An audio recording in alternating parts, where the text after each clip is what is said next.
मंत्री महोदयांनी भूमिका जी मांडली अध्यक्ष महाराज बरोबर आहे. माननीय मुख्यमंत्र्यांनी त्या दिवशी भूमिका मांडली अध्यक्ष महाराज.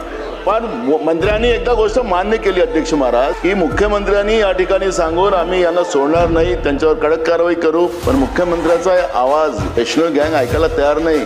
तक्रार करायची आमदार महोदयांना, त्यांची सुरक्षेची जबाबदारी आहे ना सरकारची अध्यक्ष महोदय.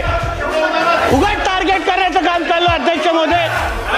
आता स्थगन कशाबद्दल होता अध्यक्ष महोदय? स्थगन कशाबद्दल होता? सिद्ध केला. आम्हाला सुरक्षेचा विषय नाही आहे, हा सुरक्षेचा विषय नाही आहे अध्यक्ष महाराज. या राज्यामध्ये कायद्याचं राज्य राहिलं की नाही राहिलं?